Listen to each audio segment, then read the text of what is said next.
Oke, kita lanjut lagi materi berikutnya, masih di bab file system dan file management ya.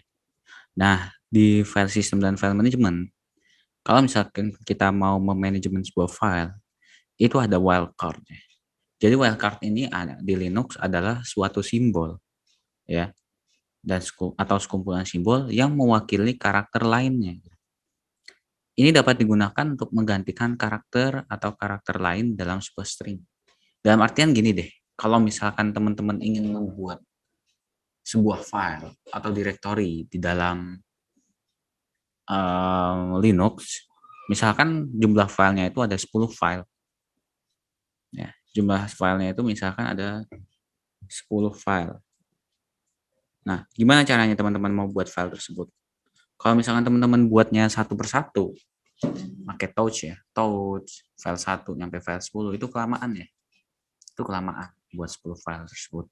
Nah, dengan menggunakan wildcard, ini kita bisa membuat sebuah file, 10 file, itu dengan menggunakan sebuah simbol, ya. Simbol tertentu yang mewakili jumlah karakter lainnya gitu ya, di dalam sebuah string. Nanti kita coba deh.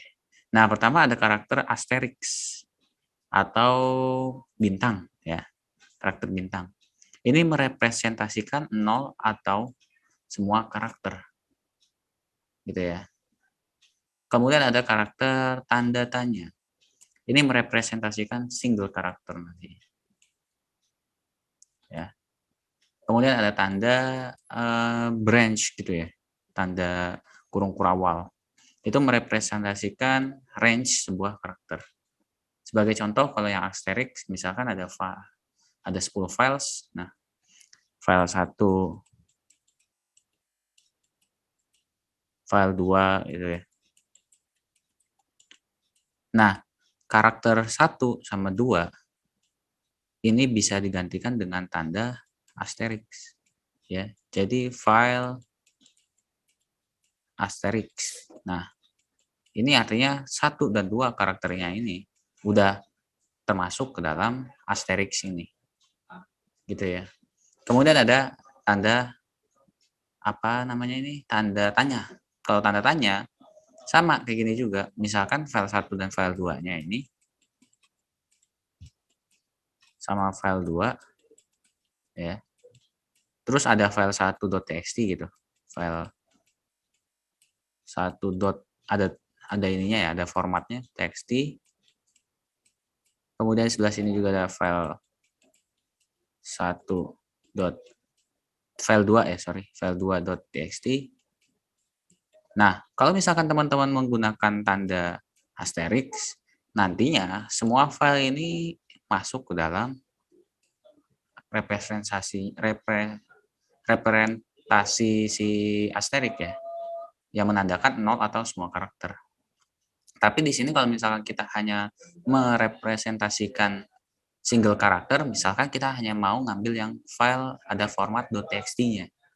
Berarti kita tambahkan, kita nggak pakai asterisk di sini. Kita makainya tanda tanya. Kita ubah jadi begini. Jadi file tanda tanya .txt. Ya, seperti ini. Yang artinya nantinya tanda tanya ini akan menggantikan 1 sama 2. Karakter 1 dan 2 yang ada di sini. Gitu ya. File 1 sama file 2 ini nggak termasuk di dalamnya. Gitu. Oke. Kalau misalkan yang tanda branch, ini kalau misalkan teman-teman ingin membuat sebuah 10 file. 10 file, ya, file 1 sampai dengan 10. Teman-teman nggak perlu lagi buat file 1, file 2, file 3, pakai touch, enggak. Tapi teman-teman tinggal di ini aja, tinggal di range aja. Misalkan mau buat file 1 sampai dengan 10, gini parameternya. Misalkan tambahin formatnya .txt. Nantinya ini akan membuat 10 file gitu. Nanti di belakang filenya ini ada 1 sampai dengan file 10.txt. Ini wildcard ya. Sebenarnya ini gampang ya. Nanti kita coba deh. Oke. Gitu ya. Oke, kita langsung aja ke pembahasan ya. Kita ke lab. Oke, di sini saya pakai Ubuntu saya.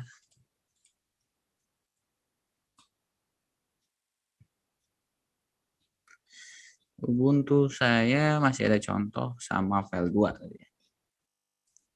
Nah, misalkan nih, kalau misalkan kita mau buat file 1 sampai 10 deh. Kita mau buat file 1 sampai 10 ya. Kita pakai apa? Pakai yang merepresentasikan range ya.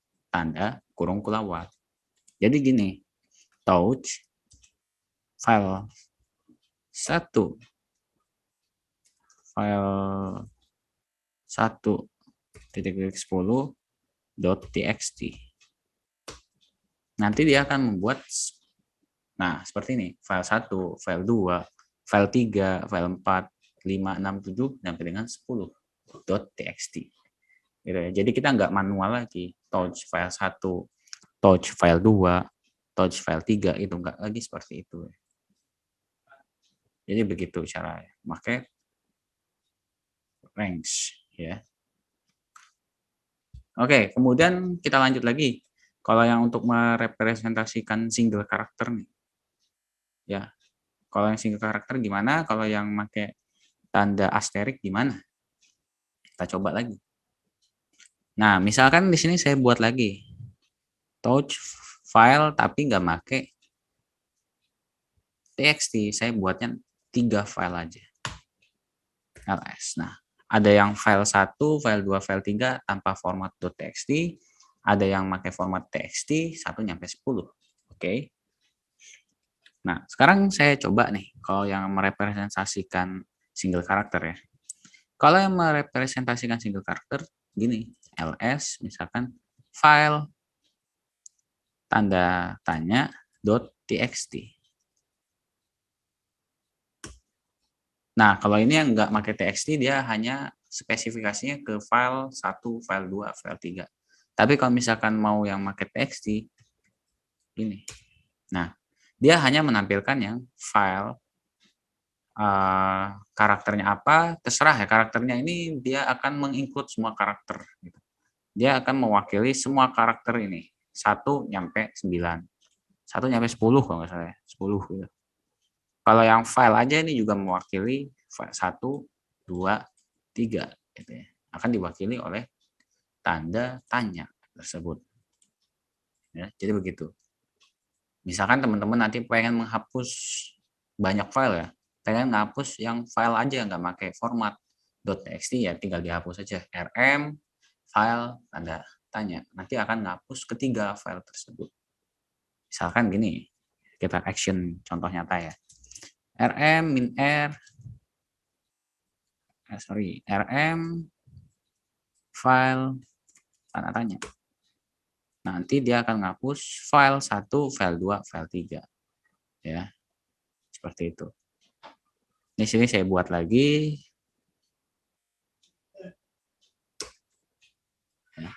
Nah, kalau misalkan pakai yang tanda asterix, dia jadinya seperti ini. Kalau pakai yang tanda asterix ya.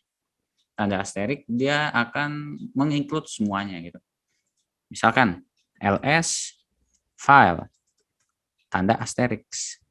Nah, dia akan menampilkan semuanya. File 1, file 2. Pokoknya yang ada kalimat file gitu. Pokoknya yang ada kalimat file itu akan ditampilkan gitu ya. Tapi kalau misalkan pakai tanda tanya, pokoknya ada kalimat file dan format .txt itu akan ditampilkan. Ya. Kalau yang ini yang atasnya berarti pokoknya yang ada kalimat filenya tanpa format tertentu itu yang ditampilkan. Seperti itu ya. Kurang lebih gambarannya. Oke, silakan teman-teman coba-coba gitu. Kalau misalkan penggunaannya itu untuk apa? Ya itu sangat penting gitu. Masa teman-teman harus membuat satu-satu file kan nggak mungkin. Dan kalau misalkan mau ngapus banyak file, teman-teman nggak mungkin ngapus satu per satu file gitu ya. Kan kelamaan tuh. Nah, kalau misalkan mau ngapus file misalkan nih. File 1 nyampe 10 dan file 1 nyampe 3 itu pengen dihapus gimana caranya? rm file tanda asterix nanti akan menghapus semuanya. ls. Oke. Jadi begitu ya. Silakan teman-teman coba-coba dulu tentang wildcard ini. Ya, gunakan nih sintak-sintaknya ya. Jadi kita udah belajar wildcard ya. Penggunaan tanda kurung kurawal, tanda tanya, sama tanda asterisk, seperti itu ya. Penggunaan ini sangat membantu teman-teman dalam pembuatan memanajemen sebuah file khususnya gitu ya. Ini sangat membantu sekali gitu. Oke, untuk materi wildcard cukup sekian. Sampai jumpa lagi di materi berikutnya ya.